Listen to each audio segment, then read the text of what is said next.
know I speak on behalf of the entire university community in expressing my delight that the Clifden Arts Festival Committee has decided to place its print and digital archives into the safekeeping of the UCD Library.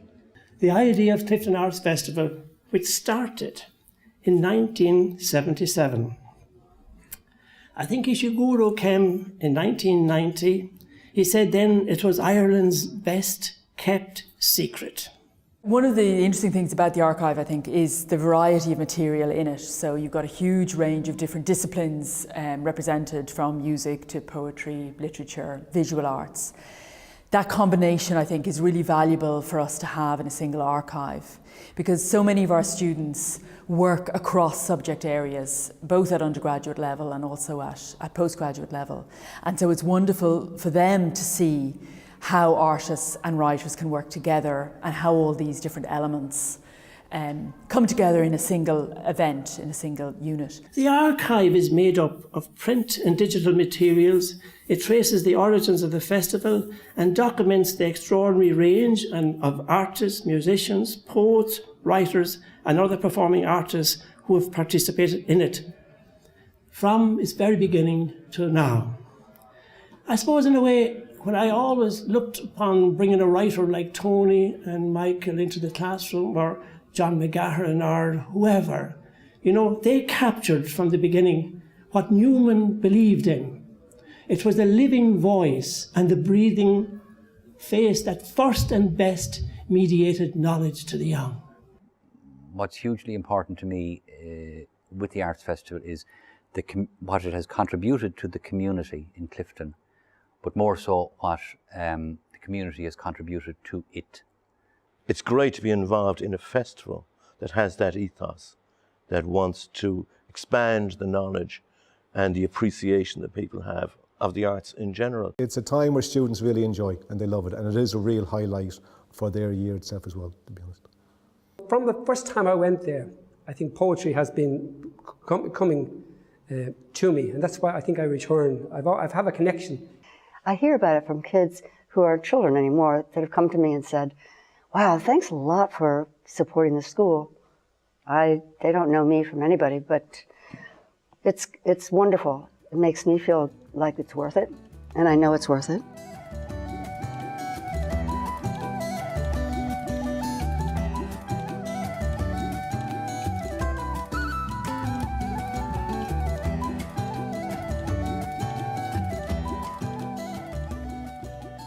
I arrived here, I think, on the 1st of October 1974. I made my way out to the monastery and I met Brother Killian.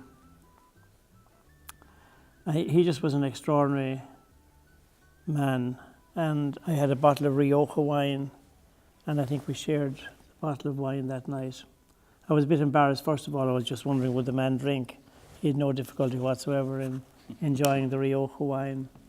At that time, we only had prefabs, we had no school. So it really was, you could say primitive, but there was a great old spirit and there was a great heart, and people were very, very happy.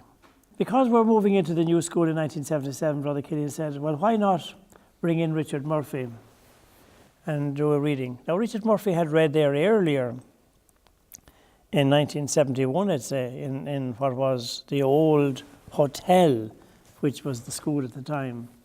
So in 76, 77, you had others arrived. I mean, we encouraged each other, and people like Desmond Hogan, Neil Jordan, Sidney Bernard Smith. And they all arrived in that first year in 1977. The teachers at the time, Anne Marshall, Lurkin Gagan, Pat Geraghty, Brother Vivian, so many of them all bought into the idea of Killian's idea of maybe having a festival, having readings, having workshops, having the children maybe experience the arts. We didn't know what we were doing, but at the same time we felt that by bringing people into the classroom, we were giving children an experience to meet somebody else, to hear something new, to hear something creative. And I remember there was Mary Mullen from Kilkenny Design, and Kilkenny Design was very, very important at the time. And it must be that previous year I was at the Kilkenny Arts Festival. And And seeing young musicians with their instruments over their backs walk up the town so confidently, and I just said, will the day ever come when Clifden will have the same sight walking along the streets? And how true that was, because every year we see a lot of musicians with the instruments, and we see our own local kids here now with their instruments as they go from workshop to workshop or whatever. Brendan Flynn asked me would I go to the school and talk to the students in the secondary school about Shakespeare. He said, pick a Shakespeare play, whatever you want, preferably the one that's on the Leaving Cert course, and just go in and give your impression of the play and talk about it. I first came along to Clifden in, I think it was about 1989, and the festival was running at that stage, and it was in September, I remember. And then Brendan came along and asked me would I man the caravan, you know, to help out, and I said I would. And from there it just started to blossom, and I started getting involved then with organisational things insofar as the in relation to the parade and helping out with Mockness, as I had been involved with Mockness myself as well in Galway. Myself and Mary Donnelly, who's an artist here based in Connemara, originally from Louth, we're toying around with various ideas of how we promote the visual arts, and we come up with this idea of starting an art trail within the town itself. What we did with that was to develop a trail, number it, okay, and start to invite some artists to come in, but also promoting local artists in particular.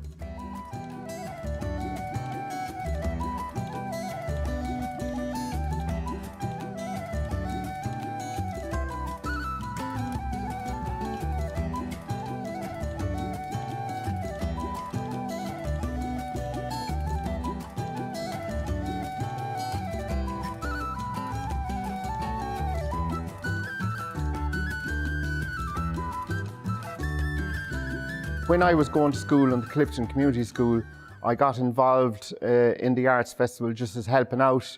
And then as years progressed, I got more involved. I became a member of the committee.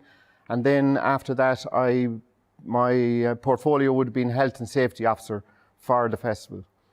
But the festival wasn't just generating business into the town or anything like that, because it's Clifden Community Arts Festival. This is very important that we emphasise that. One person I'd like to mention in particular who was a pivotal, inspiring force for Clifden Arts Festival as well as for arts all over the world, but particularly here for Clifden, and was a loyal friend, is Seamus Heaney, the late Seamus Heaney.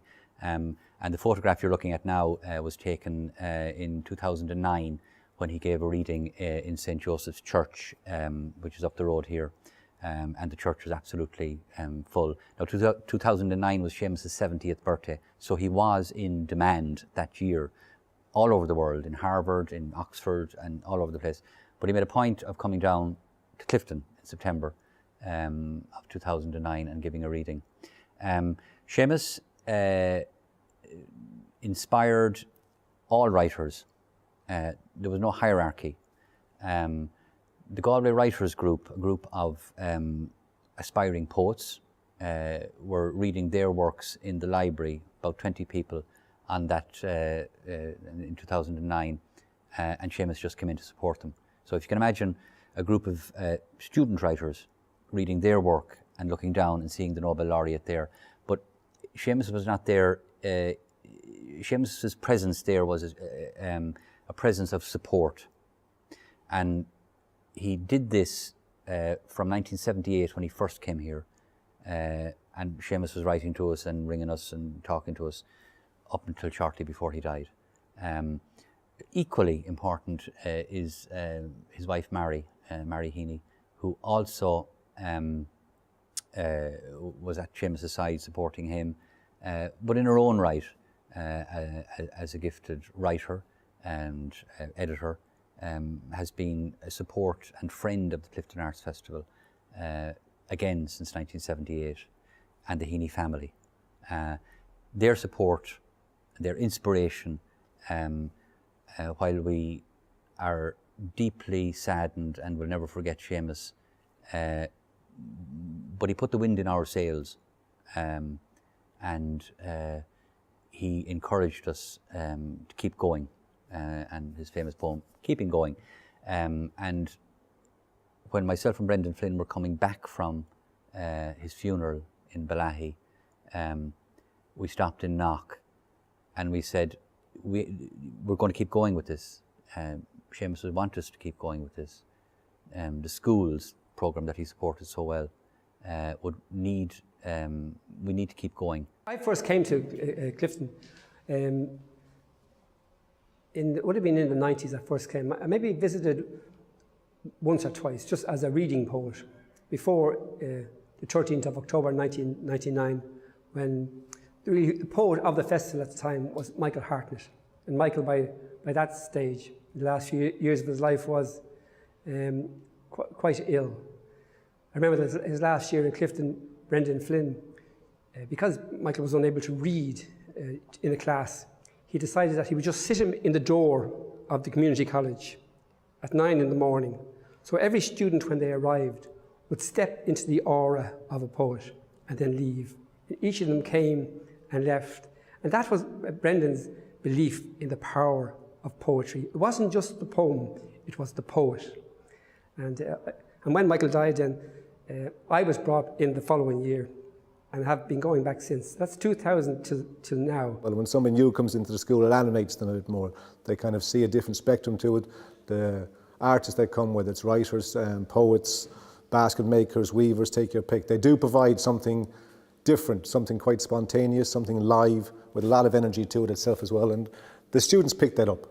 The gym, which is kind of transformed from a functional basketball court size area, is transformed into a kind of a cathedral of sound and music, really, and art, where students get a chance to express how they feel as well and perform on stage, and also to, I suppose, develop a pride in the area too as well, because it is a community week. It is Clifden Community Arts Week, and the word community is an important part of it too itself as well. Well, it's my firm belief that children who are exposed to a variety of different types of learning will profit from that exposure.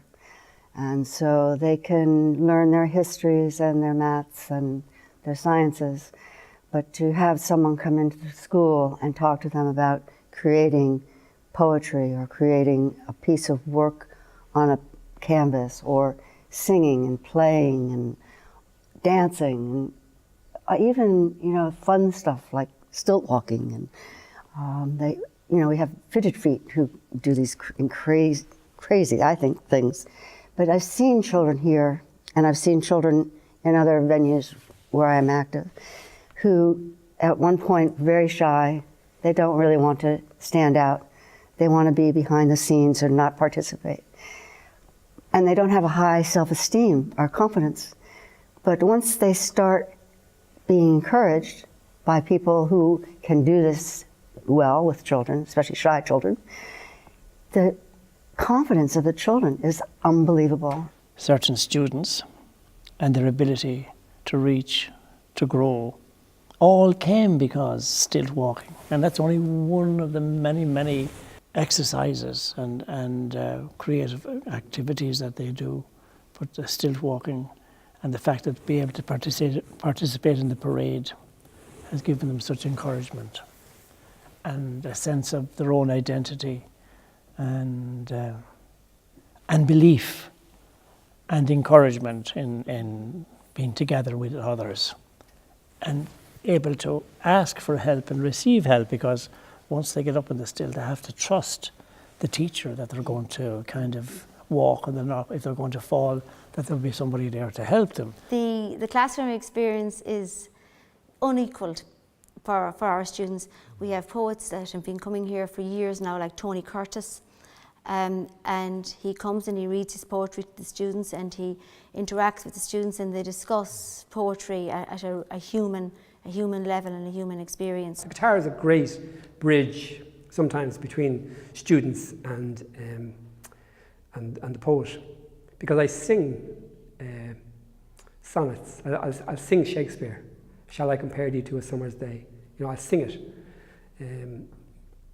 I'll sing Robert Frost, Stopping by Woods on a Snowy Evening. The other great thing is the mobile phone with Spotify. I can do Elizabeth Bishop for the older kids, and then I can turn on Spotify, and I can instantly, with a little boombox, I can blast out Elizabeth Bishop, Marianne Moore, and I can tell them the stories. And this area would have been noted for its painters of landscape, you know, no matter who they were, you know, the Gerard Dillons and so on and so forth of this world, and a lot of them associated with landscape painting. So when this exhibition went on, it was abstract art, and the number of people who came in, we were toying with the idea since of starting up, sure, I could do that exhibition, you know, because it's lovely watching. What is that, you know? So when I noticed these questions been asked, I said, right, okay, we'll get somebody to come in and start talking about what it is. And we get the artists to talk about what it is as well. And since then, I mean, we've continued with those types of talks and whatnot, and elaborating and showing people, you know, how to hang an exhibition and so on and so forth, and getting people down to help out with that type of thing. That has expanded the local skill base.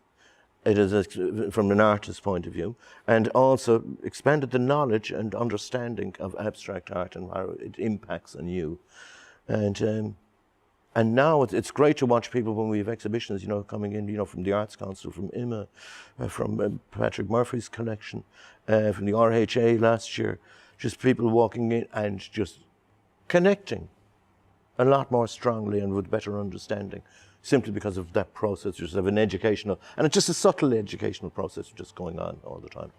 We get the children involved in street theatre and in poetry readings and all sorts of entertainment, music, everything like that. So it's very important that the children, not alone from the Clifden Community School, but all the schools from the surrounding area are brought in, and we actually bring theatre to their schools as well, so it's good. It requires a wide range of people involved in providing all the infrastructure, the management, the seating arrangement, the sounds, the lighting, and all that comes together seamlessly and almost magically at times, but yet behind the scenes it can be cuckoo. But people on the front don't see it, to be honest. The fact that the festival has been going on for such a long period of time, you get a great sense of the evolution of the arts in Ireland during that time. So in a sense it gives us a history of arts and culture in the second half of the 20th century almost, you could say. That chain link between Clifden community and environs and writers, artists, performers that has stretched over 40 years. As Seamus Heaney said, the stepping stones of 40 years of working in the arts that Brendan has fostered in Clifden has just inspired people, inspired me, and the community aspect, the generosity of the community has inspired the artists. That is why they come back. When we're in the classroom, we're dealing with writers on the page, if you like, but it's very important for them to see the arts in a performance context, and for them to see, you know, poets performing their work, musicians in action, and for them to see that as something that happens in a particular cultural moment, and that's captured in that moment. I think that Bernard Sanders, this amazing balletic, sylvet, fairy-like man who appears on tiptoes at every event, and to look at him you wouldn't think he is that way, but he is. He is just a special person, a great friend, and he has captured in the afterglow of memory the great images and the great sounds and the great gift that Clifden Arts Festival and that inspirational man Brendan Flynn has given us. And we look forward and we thank you here in UCD for giving this special archive a special home. When the festival is organised, the joys and the satisfaction is the music, it's the literature, it's what enters people's minds and what they take with them.